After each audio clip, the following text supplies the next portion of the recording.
Hello students, इस video में हम समझेंगे प्रतिस्थापन की सीमांत दर या मार्जिनल रेट ऑफ सब्स्टिट्यूशन क्या है। तो तटस्थावक्र विश्लेषण में प्रतिस्थापन की सीमांत दर किसी भी तटस्थावक्र की ढाल को तय करती है।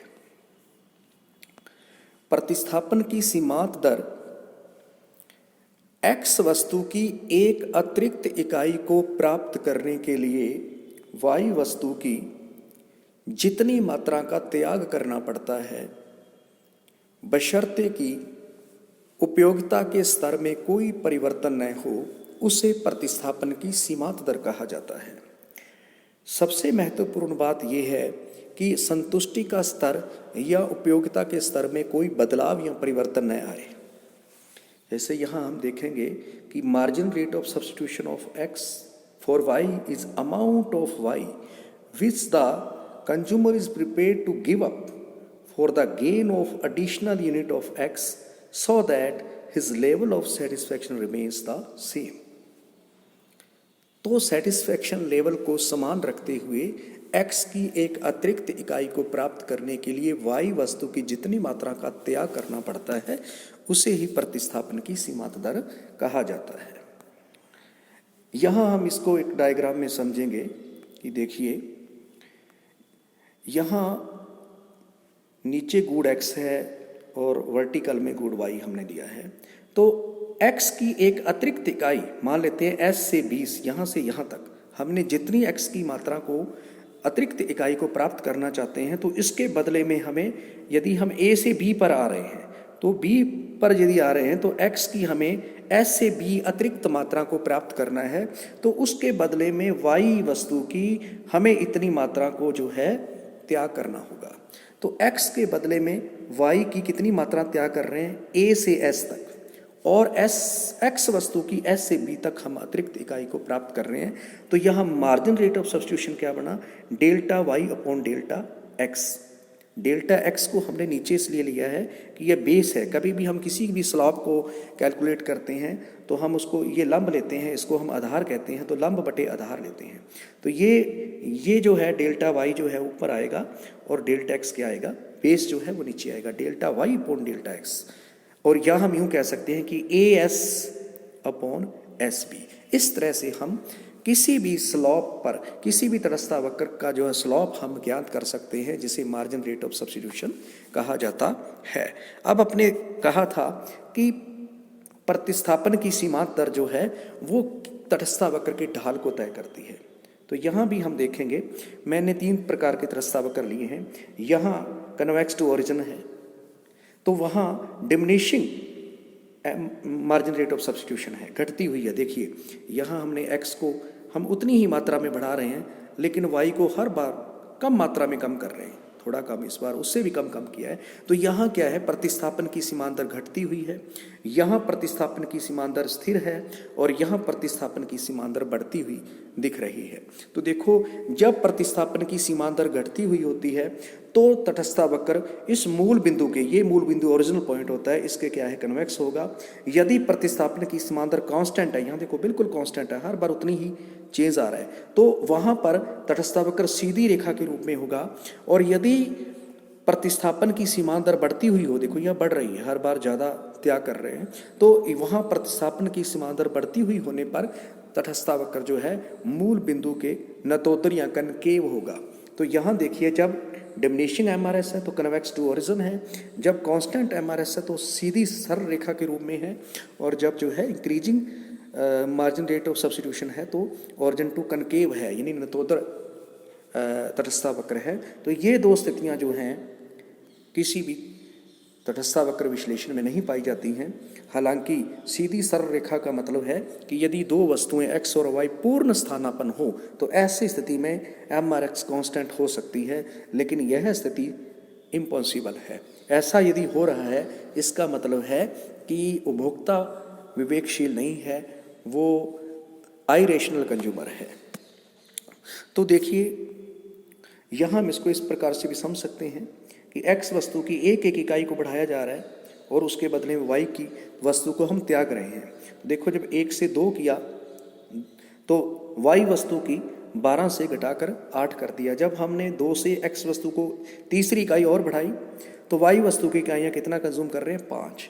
जब x की 4 की तो y की कितनी कम कर दी? 3। और जब x की 4 से एक और बढ़ाकर 5 की तो y की इकाइयाँ हो गई 2। तो देखो कितना कम कर रहे हैं, 12 से 8, यानी पहली बार हमने 4 कम किया, फिर 3 कम किया, फिर 2 कम किया, फिर 1 कम किया। हर बार हम कम मात्रा में y वस्तु को त्याग रहे हैं। तो इसे घटती हुई, यानी जो MRX है वो क्या हो रही है? वो घटती हुई है, हर बार कम मात्रा में हम त्याग कर रहे हैं। तो ऐसा क्यों करते हैं? ऐसा इसलिए किया जाता है क्योंकि जिस वस्तु का स्टॉक बढ़ रहा है, x का स्टॉक हम बढ़ा रहे हैं, इसको तो बढ़ा रहे हैं, और y का स्टॉक हम क्या करते जा रहे हैं? कम करते जा रहे हैं। तो y वस्तु की हर अगली इकाई हमारे लिए ज़्यादा उपयोगी होती जा रही है और x वस्तु की हर अगली इकाई हमारे लिए कम उपयोगी होती जा रही है। इसलिए x की एक अतिरिक्त इकाई के लिए y की हम हर बार कम मात्रा त्याग करने को तैयार होते हैं। इसको हम एक एग्जाम्पल से भी समझ सकते हैं। देखिए, मैंने एक छोटा सा एग्जाम्पल लिया है। मान लेते हैं, सबसे पहले हम यहाँ ये मानेंगे कि ये संख्या है, ये MUX है, margin utility of x, MUY margin utility of y commodity. तो मान लेते हैं प्रारंभ में पहले तो ये देखें कि हमने y वस्तु की 13 यूनिट ली है और x की हम मान लेते हैं 1 ही यूनिट हमारे पास है, सिर्फ 1 यूनिट x की, और y की कितनी है? 13 है।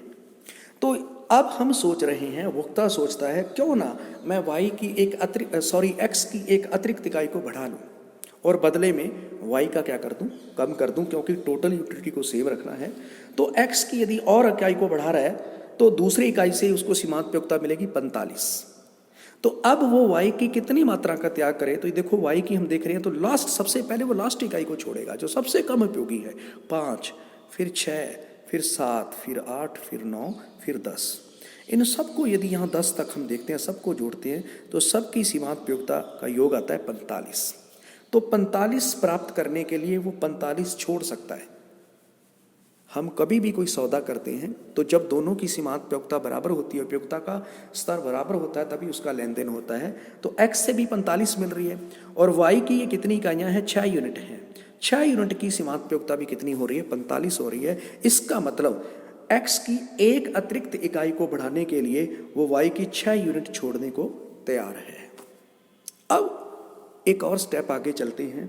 सपोज करो कंज्यूमर सोचता है कि मैं x की एक और तीसरी इकाई का और कंज्यूम कर लूँ, तो तीसरी इकाई की सीमांत प्रयोक्ता और कम हो जाएगी।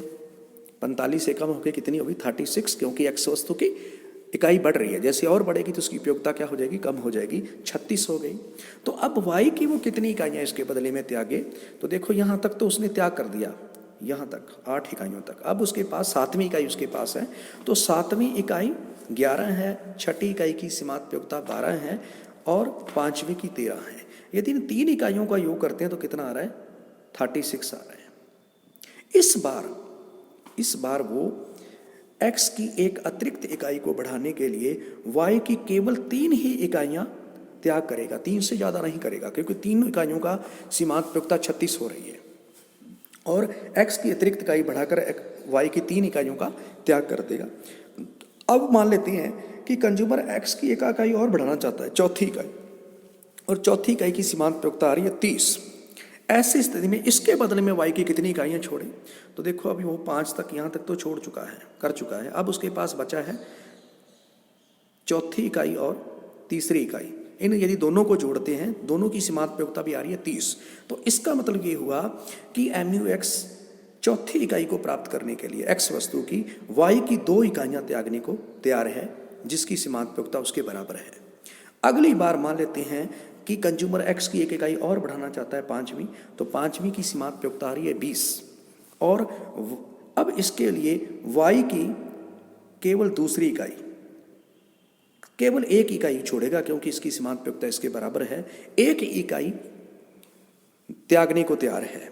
और यदि वो x की एक और इकाई, छठी इकाई और लेना चाहे, उसके बदले में y की इकाई नहीं त्यागेगा, क्योंकि उसकी उपयोगिता उससे क्या होगी 30। एक इकाई बची और उसकी उपयोगिता भी क्या है, x की सीमांत उपयोगिता से ज़्यादा है। तो इस प्रकार से उपभोक्ता जो है y की जो इकाइयों का त्याग कर रहा है वो हर बार कम मात्रा में इसलिए कर रहा है क्योंकि y की सीमांत उपयोगिता जो है का स्टॉक कम होने से, y का स्टॉक कम होने से उसकी जैसी जैसी इकाइयाँ कम होती जा रही है वैसी वैसी उसकी सीमांत उपयोगिता क्या होती जा रही है, बढ़ती जा रही है, और y वस्तु उसके लिए ज़्यादा महत्वपूर्ण होती जा रही है। इसलिए वो हर बार y वस्तु की कम मात्रा त्यागने को तैयार होता है, और इसीलिए ही प्रतिस्थापन की सीमांत दर घटती होती है। तो ये है प्रतिस्थापन की सीमांत दर। और मैं बच्चों को इसमें बता दूं कि आपके लिए समझना जरूरी है, लेकिन आपको इसका जो क्वेश्चन आने वाला है एग्जाम में वो मोस्टली 1 नंबर का कि प्रतिस्थापन की सीमांत दर क्या होती है। तो आप कहें कि भाई प्रतिस्थापन की सीमांत दर जो है x की अतिरिक्त इकाई को प्राप्त करने के लिए y की हम जितनी मात्रा का त्याग करते हैं उसे प्रतिस्थापन की सीमांत दर कहते हैं, बशर्ते कि उपयोगिता का स्तर क्या रहे, समान रहे। इतना ही आपके लिए सफिशिएंट है, लेकिन कंसेप्ट को समझना आवश्यक है। धन्यवाद।